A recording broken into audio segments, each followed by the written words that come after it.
Hello, passengers, and welcome aboard the TV Pilot's License with service to Los Angeles and the Los Angeles Waves Co-Pilot Arena. We ask that you please fasten your headphones, secure your podcasting device, and remember that while basketball may be our favorite sport, please don't dribble up and down the aisle while boarding. Welcome to the TV Pilot's License. My name is Jeff Kurbis, joined by Max Singer. And Max, it looks like Rich is injured and will not be playing today. Oh yeah, Rich is on the day-to-day IL. He will not be having his flu game today, unfortunately. So Jeff and I will be talking to you. Well, Max, I'm super excited. Today we are going to be talking about Netflix's Running Point, which has been really getting a lot of shine recently. So why not talk about it as our March Madness special before the first game tips off today as of this recording coming out. But before we can keep talking to you about 90s shows, but you seem to be really digging when we talk about stuff that premiered a month ago. It's hot, it's current, it's got Kate Hudson. Let's do it. Well, Max, for folks who are here for the first time, or maybe are frequent flyers, can you tell them a little bit about what this podcast is all about? Here at TV Pilot's License, we break down and analyze the pilot episodes of some of TV's most famous, or in some cases, infamous shows. We learn more about how these shows came to be and were originally made, if they're effective pilot episodes and making us want to watch more, they can be made today. This came out a month ago, so probably. If you like our other episodes, check us out wherever you listen to podcasts. View us on YouTube and TikTok to see our smiling faces. And if it is your first time flying with us, then welcome aboard. Now, this is normally for our first-time listeners where I ask our third co-pilot, who is under the weather, what his question of the week is. But Max, I'm going to ask you, what do you think Rich's question of the week would be this week? Oh, man, I would have to imagine he would want to dive into probably something related to March Madness, like what our go-to bracket strategy is. I would imagine he would ask us if we're pick your favorite mascots, choosing colors, perhaps doing some substances and then just kind of pointing and picking. So I'll ask you, Jeff, what is your March Madness bracket picking strategy? Yeah, that's a great question, Max. As most of our audience or our frequent flyers has probably observed, I'm a gigantic dork. Yes, it's true. I love statistics and analytics and all of those things. I subscribe, even though I have nothing to do with college basketball in my day-to-day job, to an analytics service to look into the stats of certain players. With that said, I am someone who does 3 brackets. I do a vibes bracket. I do a what are the feels going into the season, right? If a team is on a winning streak, or maybe, we have a UConn 2010 situation where they just were winning every single game or 2011 situation where they're winning every single game and you're like, they're the team of destiny. But then sometimes there's that bracket where it's just like, hey, this is for fun. And then every year since 2012, I have done a mascots bracket of what mascot would win in a battle royale, and that one turns out to be like pretty decent. But I actually saw this year that someone there's an influencer, his name is Ants Wright.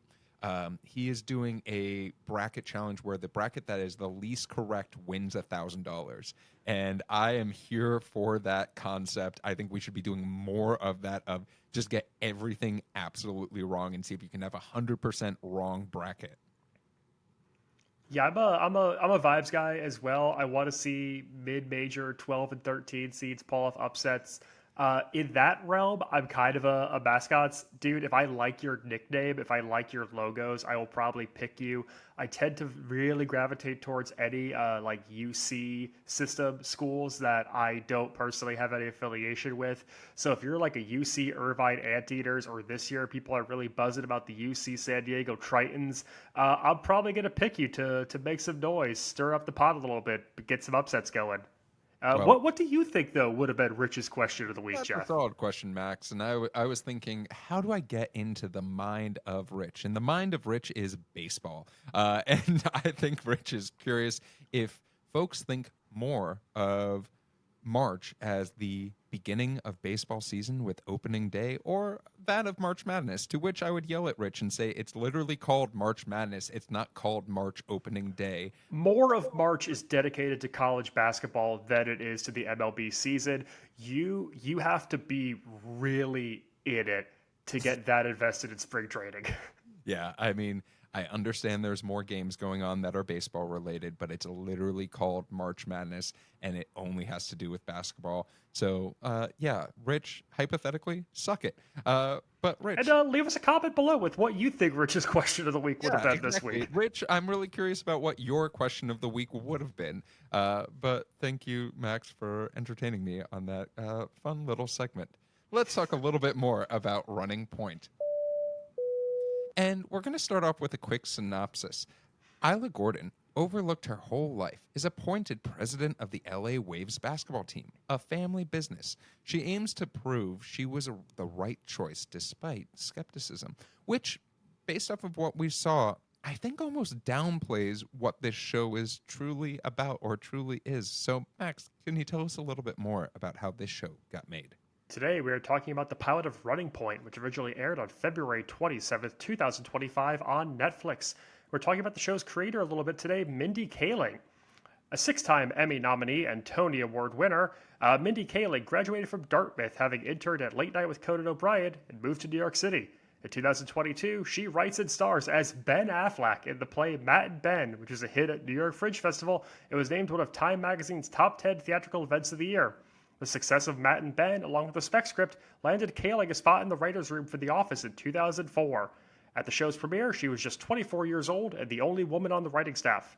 She works his way up to an executive producer credit, as well as starring as Kelly Kapoor on the series. She is a star and creator of the Mindy Project, and serves as creator for a variety of shows, including Champions, Velma, The Sex Lives of College Girls, and Never Have I Ever. She's also been named one of Time Magazine's 100 most influential people in the world. The origins of today's show, Running Point, begin in 2021, when Netflix gives a straight-to-series order for an untitled comedy loosely based on the Los Angeles Lakers franchise. The series is based on Lakers controlling owner and president Jeannie Buss, who serves as an executive producer on the series. Buss had spent years trying to sell her story for TV, both as a scripted and documentary series. Originally, the pilot was written by Elaine Coe, a writer and executive producer on Modern Family, who was set to serve as the show's showrunner. Coe left the series in 2024 while still in pre-production, with David Stassen and Ike Barinholtz boarding as producers, with Stassen becoming the new showrunner. The two of them, along with Kaling, are the writers of today's episode, with Coe retaining a story credit. Today's pilot is directed by James Ponsoldt, best known for helming The Spectacular Now and The End of the Tour. The series is also subject to some ongoing litigation, as Pepperdine University in Malibu has sued for copyright infringement over the use of the team name Waves and color scheme used for the franchise. As of today's airing, this case is still ongoing. I love when we have a lawsuit around a show. I genuinely do, because it's just like either someone needs money so badly that they've sued, or we got something juicy going on. We got something that people are like, wait a minute, that's not cool. Like, I don't want this story out there. So we'll let you guys try to guess what that lawsuit is really about. But let's talk about this. The opening of this show, a lot of this episode is narration. There's a lot of narration by Kate Hudson's character of Isla Gordon. And it starts off very simply, and Max, you have it in our notes, the family business and the story of the fucked up family that runs it. And I mean, is that enough for you? Is that enough of the idea of like every family, every happy family is the same, I think is the beginning quote, and all fucked up families are fucked up in different ways? I think it establishes that it's not necessarily a sports show, Mm-hmm. that yes, basketball plays a major part of it, but basketball is the canvas in which we are, detailing on. At its core, though, this is a family sitcom. This is a family dynamic thing that also is a workplace comedy. That original VO up top, though, does remind me a little bit of even something like, say, an Arrested Development, where it's kind of this inside in.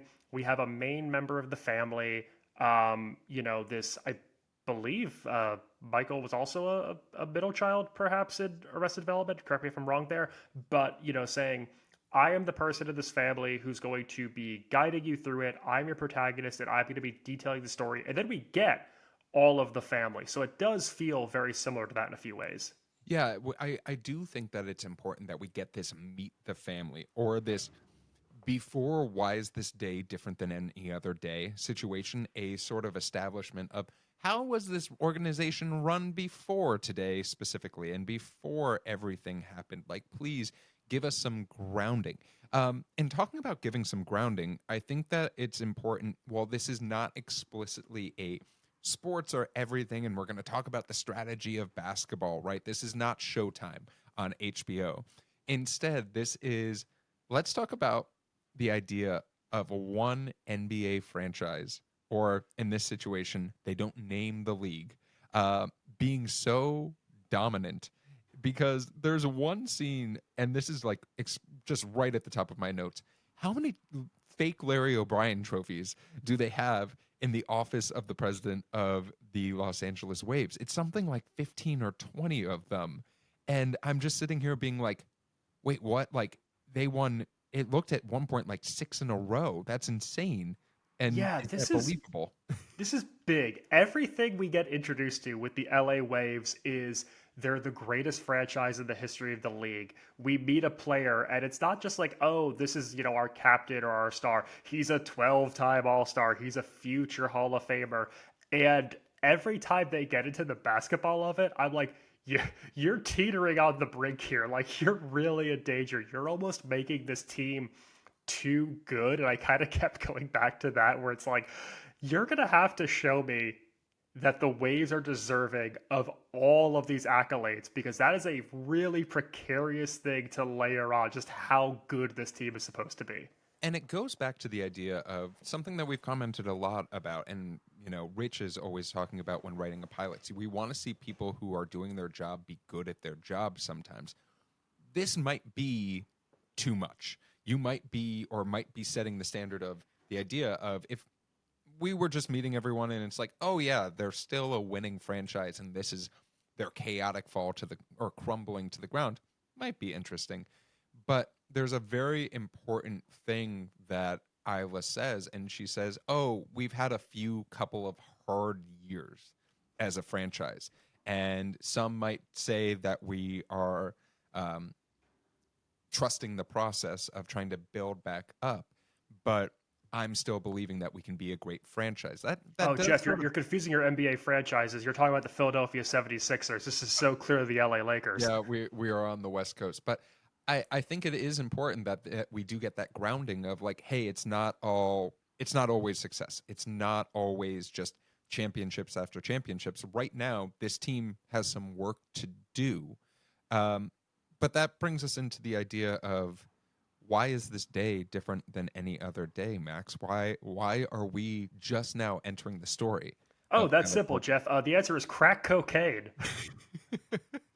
So let's give a little bit more context to that, because Nah. I mean, I love the idea of, okay, how do we make this day any different?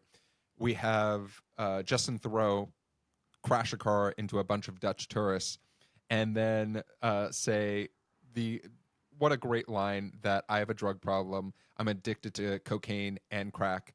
Cocaine and crack. Yes, I love them both. What an interesting way to just say, hey, you might recognize Justin Thoreau. We're not going to see much of him for the rest of this pilot. Instead, we're now going to just focus on Kate Hudson, without much explanation, because we've been told she's sort of the black sheep of the family. She hasn't been able to be the center or the star of this Los Angeles Waves organization. And I mean, from your perspective, this is sort of that first opportunity to be bought in to the pilot, right? And bought into the concept. Do you have interest here? Is it funny enough, or is the plot driving you enough to be like, okay, let's have 5 more minutes? So the ace in the hole of this show is Kate Hudson, someone who is so charismatic, is on like our Mount Rushmore of rom-com superstars of all time, and has that likability, that affability to really like just breeze through the beats of this show. Like, she is carrying it and she will keep you engaged. So as far as like, am I interested in the protagonist from an acting standpoint? Yes. Like, I could watch Kate Hudson do broad situational comedy all day. The show is mapping Jeannie Buss really hard though. And I don't think you need to know her story to understand or appreciate Running Point, but from the fact of Genie Bus came up as owning, I think it was like a roller derby or like an Hmm. inline hockey team that also played at the Forum that her dad owned. She worked her way up through PR before eventually becoming a team president, but also like they recreate her Playboy shoot with the basketballs covering her like to a T. They're really trying to create that visual to a point that I'm almost like, are we too focused on imitation instead of rounding out this character in a way that feels like a more compelling pilot protagonist? Yeah, and one of the other things that happens in the pilot of the episode is there are a ton of people that work in any sports organization. And this show also feels the need to tell us about every single person that we see on screen for the most part, right? We get the introduction to all of the brothers. We then get to the introduction of Isla. We then get the introduction of Brenda Song's character, Ali Lee, and we'll talk a little bit more about Brendan's song, but every single one comes almost with like a little note card of like, here's what you need to know about Allie. And then like they say a classic line that they would only say. It had this feeling of, oh my God, this is almost like a one man show at certain points of it, of like, oh, you remember Allie in the neighborhood and like how she always said fucking crazy shit. Yeah, we should did have some characters, tossing a basketball up to yourself as one does when you walk on stage. Oh my God. But I mean, within all of that, there is definitely this show has just all of the markings of a Mindy Kaling comedy in it as well. There are certain things that, as far as how it is written and some of the jokes that we're getting, and sure we can have a little bit of different language because this is on Netflix and not on network TV. That it becomes very very evident, like our scene with Cam in the hospital talking about how he has a drug problem and then calling his wife and saying, "Yeah, I did it again," giving us a little bit of an idea. Like some of the one-offs of the CFO brother giving out basketballs and saying, "Hey, uh, this is a taxable benefit. You need to put this in your tax forms." I'm curious, as far as the comedy itself, how are you feeling up to this point? This is an all-star comedy cast. I think that there's a lot of heavy hitters in this show, and there are a lot of faces that you will recognize and people that you probably like from other projects. So, talking about the Gordon family, Cal, the team president who does step down due to his crack cocaine addiction, played by Justin Theroux, who needs to be doing more comedy. Theroux's one of those interesting people to me because he'll do these things like David Lynch projects like Inland Empire and Mulholland Drive and starts with like The Leftovers, but he's also so good in things like Parks and Recreation when he has small arcs there. I always think of him as the evil DJ who breakdance fights Hansel in Zoolander, and he gets to just live in that world. He's such a good comedic actor, but he's too hot for his own good. Like Mm-hmm. it just, you can't wear moto jackets and have a 12 pack and then also do broad slapstick. And unfortunately, that means he has to do like prestige dramas.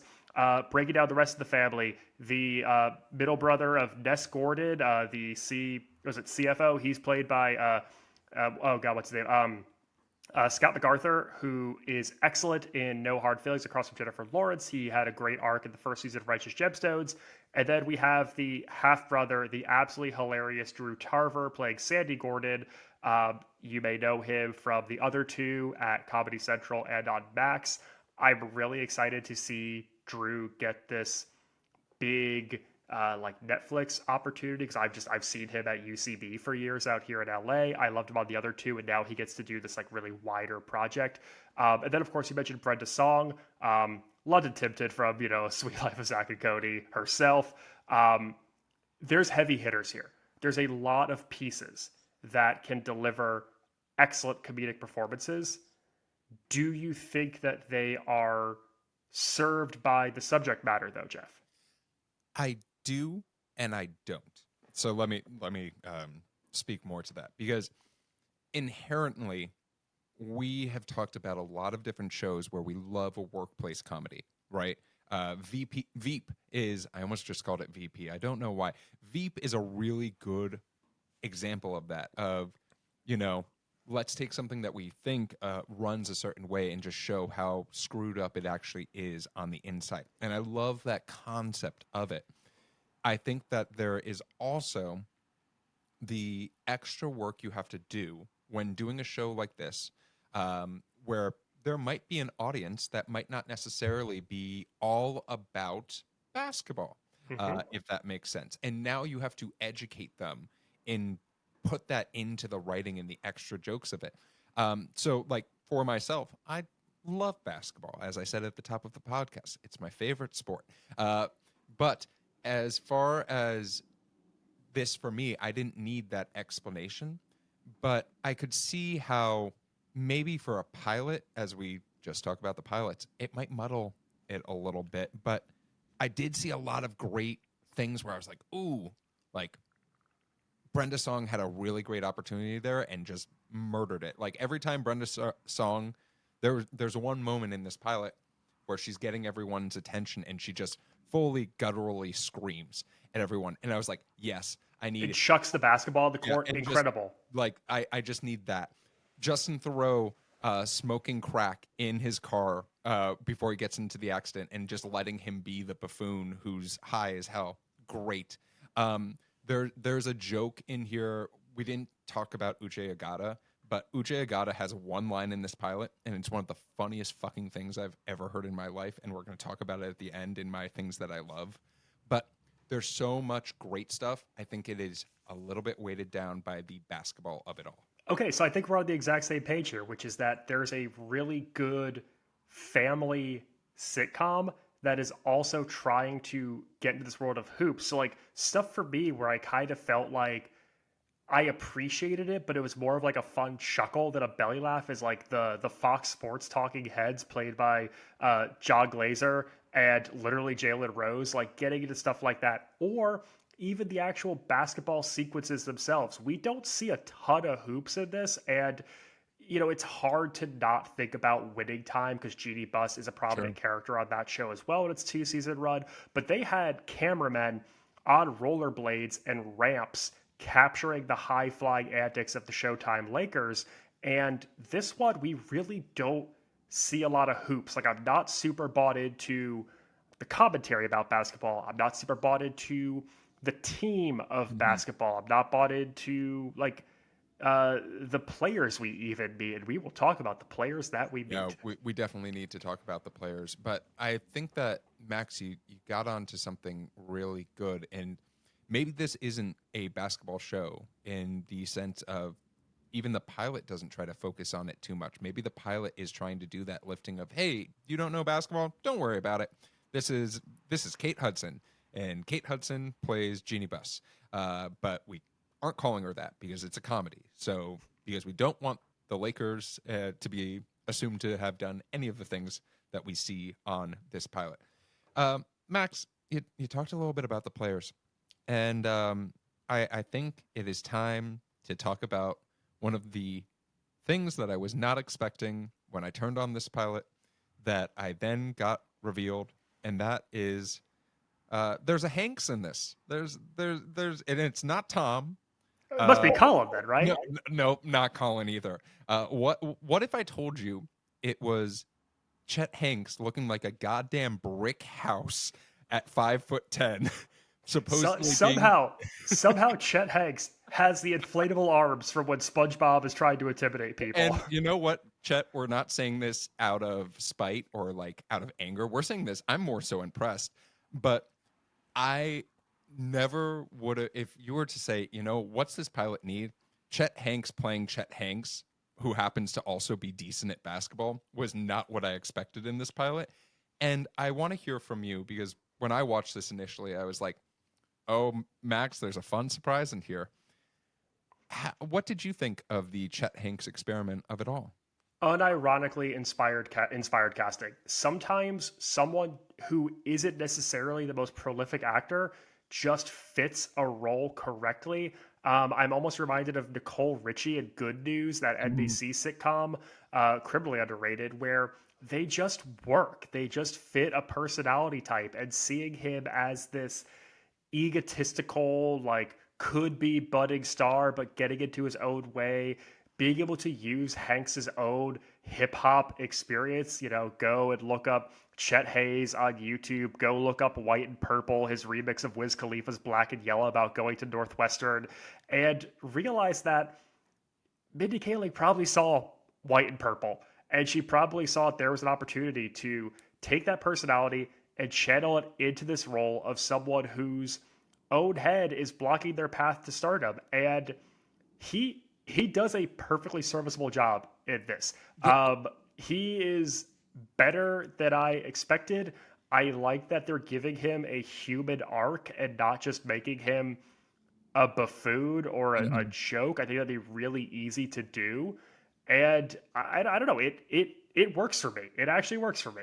Yeah, if you were to tell me before watching this that Chet Hanks was going to be playing the what I called the white Draymond Green of the LA Waves, I'd be like, I need to see that. Like that actually that's an interesting Mad Lib that you just put together, and I want to learn more about it. But it works exactly like you said.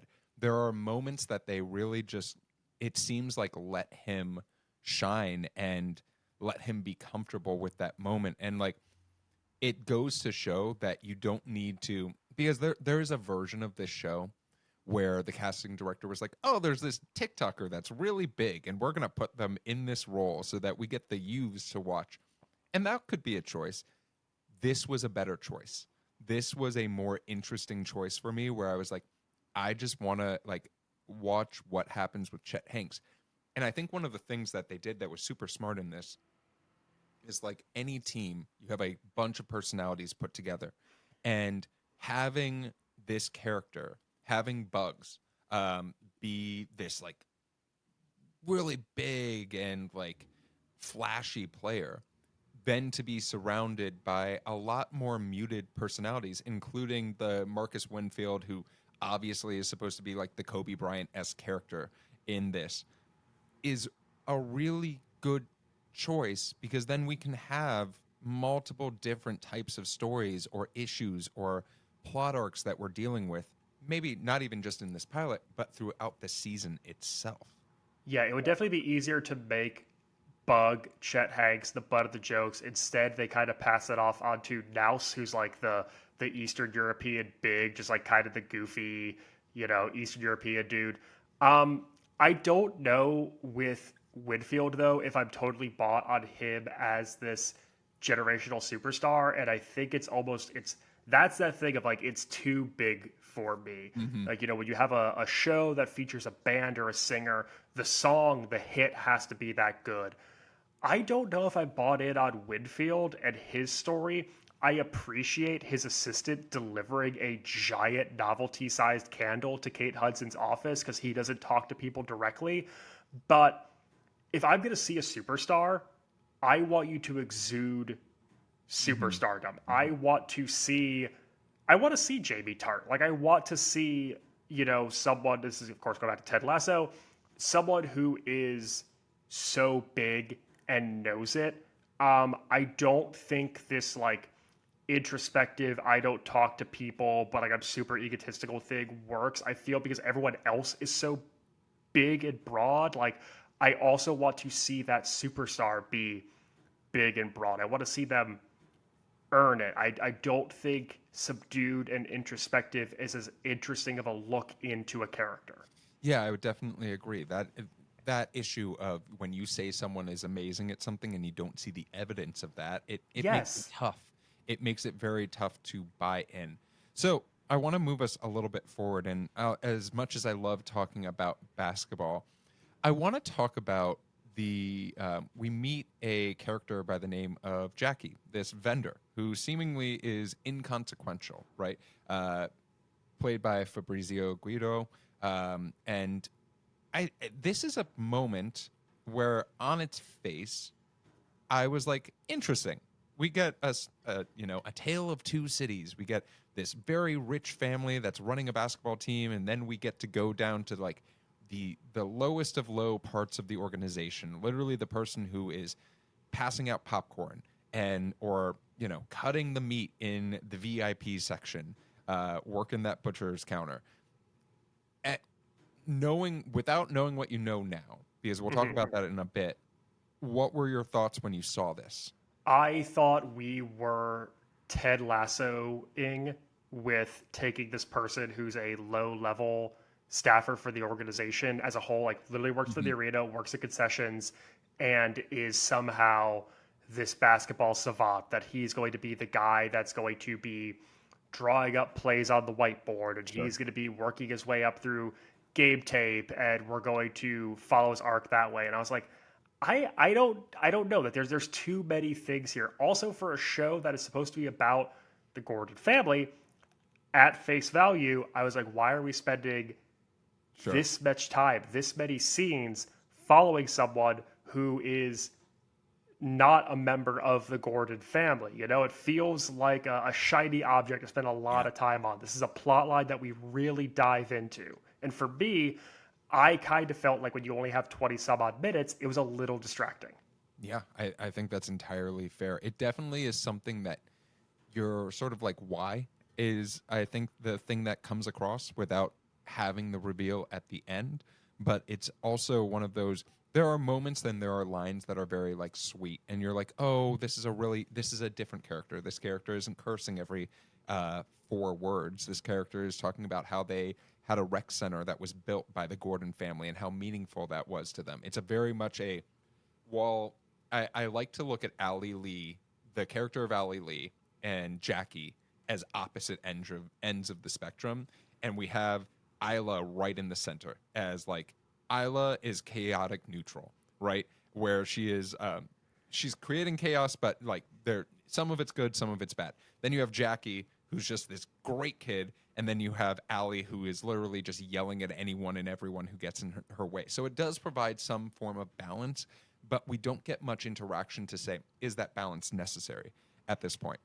Yeah, and I think with Aya, like you said, she's that good neutral because, like any good rom-com star, situations have to happen around her, and we're engaged in how does she respond to those? How does she react to those things? So yeah, you do need to see the bigger people around Isla so that she can kind of ping pong from person to person and just navigate those waters. And yeah, that's where, 2 decades of Kate Hudson rom-com experience serves her well in the show. So, Max, this show has something unlike many shows that we talk about. It has a lot of different plot lines that are associated with it. It has an A plot, it has a B plot, and it has a C plot. I want to talk about the C plot of this episode, which is there's a trade. There is a trade that has been proposed because Bug is really becoming a little bit too much for the team and wants a trade to Miami. And Isla is contemplating it, even speaks with the coach about do you really want to trade this guy? Coach Jay Brown, played by Jay Ellis. And I think as much as we've talked about, the show really isn't about basketball. I want to talk about the trade scene that we see happen in this show, because to me, it is one of the moments of the show where I say, interesting. I would like to I I think this is our first moment of seeing someone be good at their job, and me being like, I'm bought in at, this is why Kate Hudson is in this role, and also why Isla Gordon is the president of this team. Yeah, so I guess to add a little bit of context to what Jeff is saying, uh, ownership, the brothers want Bug gone. He's a distraction to the team. They want to get immediately good. They don't believe in rebuilding. Kate Hudson, Isla Gordon, sees that there's potential. He needs mentorship. He needs pieces around him to lift him up versus breaking him down.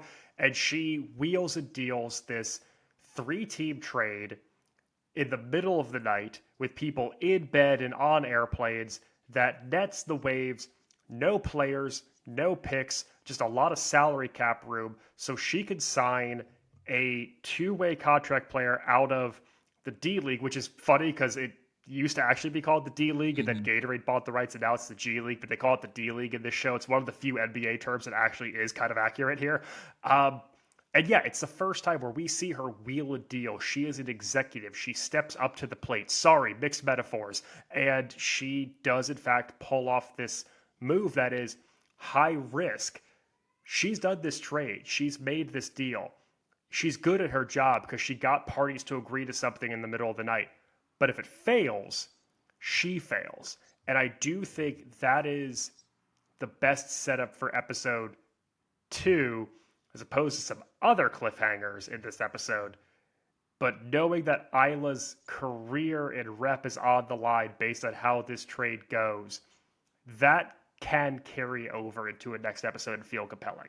Yeah, this episode does have sort of two endings, right? We have an ending, and then we have a bow, and then we have a bow on top of that bow.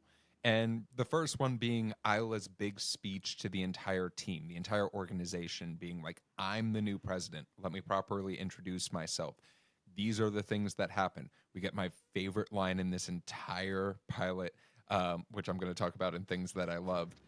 But then we get our bow on top of the bow of, hey, Max, you know how this show focuses on the Gordon family? You know how you were saying that earlier? Yeah, I was saying that earlier. What if Jackie was actually a member of the Gordon family? Whoa. So Max, I mean, we get this scene where we find out that Jackie's mom has died, and that when looking through her will, that it appears that Jackie was the child of the Gordon's father and his mother, and his actual dad, or the person he grew up with thinking was his dad, was not actually that person whatsoever. And it sounds like you're not that bought in on this idea of a plot driving you to the next episode. I just feel like I'm spending so much time already trying to get to know all the players. This is an ensemble comedy that, while it has a driving factor in Isla Gordon, wants you to know a lot of people. We are already setting up power dynamics. We have already put into motion the idea of the brothers wanting to force Isla out of power. We have brought in coaches, players, superstars, all of these factors. We've spent a lot of time, actually not that much time, introducing a lot of people and introducing a whole world. And then we throw just a massive wrench into all of that. For me, it was a little too much for the pilot. I feel like, and maybe this is the issue with streaming shows and needing you to hit next episode right away and needing that immediate result. I feel like if this show had come out 10 years ago, that would be something that was revealed in the season and kind of teased throughout. But because of the Netflix of it all, we have to hammer so many details in so quickly because we're doing, I don't know, was this 10 episodes probably? So we're probably doing 10 episodes versus 20 some odd episodes. We have to just cram these details in, which I think has a little bit of a diminishing return for me personally. I don't know about you. Yeah, I mean, I could very much see the year is 2008 and this show is on NBC. And I could see we get that reveal of Jackie and say, oh shit, I'm going to have to watch next week to see what happens. And I absolutely agree. It's the streamification of TV that we've been talking about. But let's talk about something that we're a little bit more bought in on. And we talked about, and you talked about, how this is very much an ensemble comedy. Who was your favorite member of the ensemble? Who do you want to get, get to see a little bit more thrive? Oh, my easy MVP of this is Brenda Song. She is just an absolute spark plug in this show. She is dynamic. It is so broad. She plays in the back of the house. It is so fun also to have a character who is just so ride or die for Isla in a situation where it's a lot of people want to see her fail, including her own family. To have a character who is the biggest member of your ensemble also be the strongest supporter of Isla, that's compelling to me. I don't know. What do you think? Yeah. Of this pilot, I think that Brenda Song is a clear winner of this pilot. there is something to be said about being a powerhouse because you just say, I'm going to make choices and I'm going to trust the director to tell me if the choices are too big or too small. And every choice was just A plus stuff. The other one that I want to talk about is Scott MacArthur, right? Because I think Love Scott him. MacArthur, I like.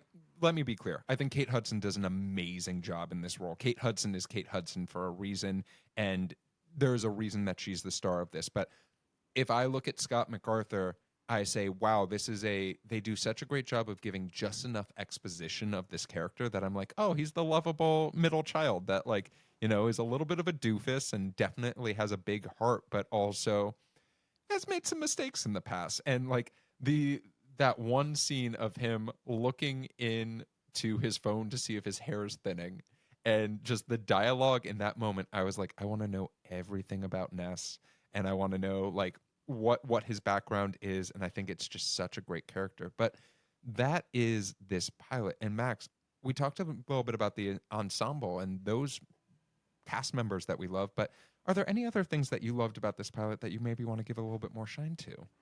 I mean, I think for me, it has to just be it's the family. Like I know we just talked about it already, but like I'm just gonna highlight it again. There's so much comedic talent on paper here. There are so many people that have such good one-liners. Every single main character has an individual moment that genuinely made me laugh. There are like Sandy has a moment, Ness has a moment, Isla has moments, Allie has Yeah. moments, Cam has moments. Everyone has moments, and so there could be something there. But yeah, I definitely at least genuinely laughed. It was nice to see broad situational comedy back. Yeah.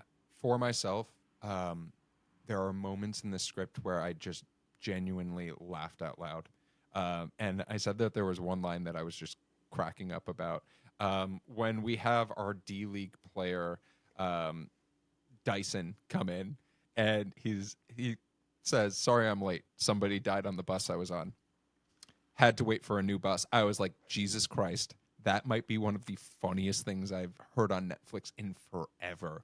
And I was like, if that's the writing that I can expect on the show consistently, like getting 1 to 2 of those jokes every 30 minutes of episode, I'm gonna be in on this show. And the timing of it was impeccable. And it's moments like that where I'm like, fuck yeah, Mindy Kaling, like fuck yeah, writing team, you all killed it in here, and let's make some more bangers. So those were some things that we loved, but were there any wait a minute moments, things that caused you pause? And I'm gonna start. Why couldn't Jalen Rose just be Jalen Rose? So we talk about this. There's this regional sports network that like we see, and John Glasser plays Sean Murphy, who's like this sports talk guy. The Good Doctor. Yeah, nope, unfortunately not. And they have Jalen Rose on the screen, and he's not playing himself. Jalen Rose, famous basketball player, famously the man that Kobe Bryant put 81 points up on. And I'm just sort of sitting there being like, Jalen, come on, man. You can be Jalen. Like, we believe in you. Like, do you not own the rights to your own identity, Jalen? I have questions. Please, like, shoot me a DM if you're okay. I actually wonder if that is because he's under contract with ESPN and that's like Disney. And so, like, Jalen Rose, the person, exists to Disney, but Greg Jackson, the character played by Jalen Rose, can exist to Netflix. Yeah. I mean, Max, what about you? Any wait a minute moments? Uh, it's the basketball of it all Yeah. for me. It's the world of basketball. And it's stuff as simple as I don't really believe that the Waves are that good. I don't believe that they're this historic franchise, the greatest of all time. I don't really buy them playing the Milwaukee Black Bears. A lot of the teams have silly names in this: the Waves, the Bears, the Long Beach Raccoons. I don't even really buy how everyone in this world seems to know and care about who the president of operations of a basketball team is. Unless you are a diehard of that particular team, unless that's your team, unless you are a Waves fan, I don't think that this would be a national news story. People keep talking about Isla and her becoming the president like it's this thing. And I don't know. I've been watching sports for a long time, and I feel like front office executive changes aren't something that makes national news necessarily. Um, for a show that is all about the world of basketball, I just had a hard time getting into the basketball. And I think that's very fair. But, speaking of the idea of front office news making the news, let's go to our in flight question. Our in flight question this week comes from Alex in St. Paul, Minnesota. And she asks, what franchise do you think you could successfully run if you got the call today? Wow. Wow, I that know. that is everyone's dream question. That is one of the fantasies of every guy on planet Earth. So I'm asking, and you could even just be like, you know what? I think I could run a baseball team, right? But I'm curious, Max, what team or what type of professional team do you think you could actually have a shot at running and not burning it all down? Okay, so baseball is absolutely out of the equation because I don't think that I could also manage all of the minor leagues. That's too many people to 100%. keep track of. I need to keep it small. And so I think for me, the organization that I could best manage would be an NBA franchise. It is the smallest roster size. Your G League is the smallest roster size. It is just the least amount of personnel to handle, and it's the least amount of names I have to learn. I think that anything else, when you start getting into 40-man rosters and things like that, it's just too much. Also, I'm passionate about it. I've mentioned this podcast before. I'm a product of the John Starks, Doc Rivers, JCC, Take It to the Hoop basketball camp. I have executive experience in my veins. I wasn't going to make it as a player, but if they had let me work as a GM at Youth JCC basketball camp, I could have identified the talent on the court in those 2 weeks of day camp. Yeah, and I mean, I think you'd do better than James Dolan running the Knicks personally, but James, don't cancel us. As far as myself, I think that, if anything was proven by the Hard Knocks offseason, it's that GMs aren't that much smarter than you or I in the NFL, and I think I could do a better job than Mr. Showen at the New York Giants of running the Giants. And worst case scenario, I run them into the ground, and that's where they should be. Go Birds! But with Wow, you that, made it personal. I made it personal. I don't think I could do a better job than Howie Roseman running the Philadelphia Eagles. He's doing a fantastic job. But in all honesty, if I was going to pick something, I think that you bring up a really good point in that there is so much scouting that has to go on at certain levels and certain sports.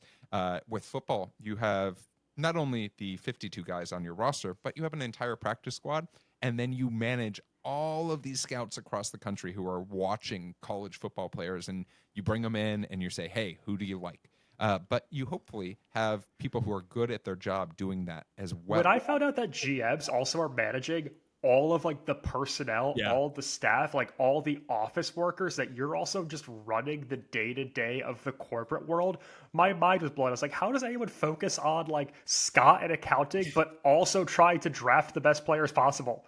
Yeah, so I mean, I look at that, and then I sort of go to the new position that is coming up, and that is the idea of being a GM of a college basketball team, because that is a new thing that is popping up, and I think that that is somewhere where I could thrive.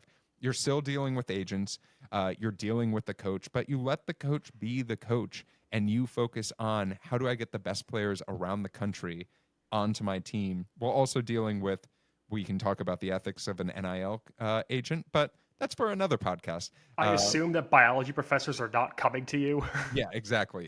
It sounds like a great time, and I think that it would be a lot of fun. But Alex, thank you so much for that question. Let's talk a little bit more about the history of the show. And the benefit, Max, of talking about shows that are only about 1 month old is the history of them is very short. There is one season of this show, 10 episodes, and season 2 is on the way. That was officially greenlit about 2.5 weeks, it was 3 weeks after the pilot premiered. The second season was greenlit. So, hey, we're getting more of this show, which is exciting news. Hopefully, we're excited about that second season. And yeah, the only other big note piece of history is this show does have an active lawsuit against it from Pepperdine University. The reason is just wild. in the idea that they use the same colors and the same mascot, which is just like great. You know what? I can't wait to see this go into court. So season 2 is going to be they have to change the name of the franchise. Like, I what are we going to do oh here? please, please. If they did a Washington football team sort of like switch where they were just like, we're the LA basketball team. Let's see how that fits. I'd be all in. Or the Utah Hockey Club. Isn't that what they are right They now? don't even have a logo. It's just a circle that says hockey club. So we're obviously big fans. The Rich's game of the week is wishing Rich a speedy recovery from the illness or whatever has begotten him. But Max, as our flight does come to a land, I have two questions for you. And the first is, you watched the pilot.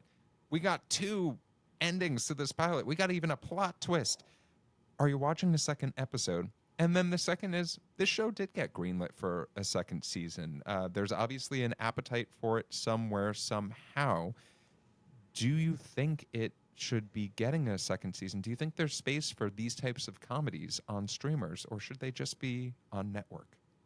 This show wants you to believe it's about the LA Lakers, but it is actually about the 2021 Brooklyn Nets with Kyrie Irving, James Harden, and Kevin Durant. It is so much star power that cannot seem to make it click. And for me, it is a no. This pilot did not do enough to make me want to keep watching. I love so many individual players in this cast. I do believe that they will all get their flowers each week. They will get their moments. But I was just bogged down by the plot and the world, and I don't think it's going to keep me tuning in. As for should shows like this get made, yes, I do think that workplace comedies, especially high concept workplace comedies, have a place. I do want to just see traditional sitcoms. My caveat to that, though, is if you are going to do it on streamers, meet me in the middle somewhere when it comes to your episode order. We do not need to do the old system of 24 episodes a season like in the 90s and early aughts, but I need more than 8 to 10. I just need more. It's the same way I felt about the Netflix season of Girls 5 Eva, which was 6 episodes. You just cannot cram that much in and make it that plotty without losing the heart of a sitcom and making it feel episodic. These shows end up becoming very serialized sitcoms to me, and I don't know, just give and take. Take something from what is working on network and trust that it'll work on streamers because it will. Yeah, and for myself, I did watch a second episode of this show, and I actually watched all of the episodes of this show. And I want to actually bring it to why I think that more shows like this in particular type of show should exist. In that, when I watched this show, it was with my wife, Alex, and she said something that really stuck out to me. And that was, this is the first sports show I've watched where I actually feel like it's for me and I attach to it. And like I'm actually enjoying it because it's not getting into too much basketball. It is allowing me to attach to certain characters instead. And I think that speaks to sort of the reason why we saw Ted Lasso be as successful as we did see it be. It was more about the characters. Yes, there was plenty of soccer in that show, and there was some great soccer in that show, but people love characters.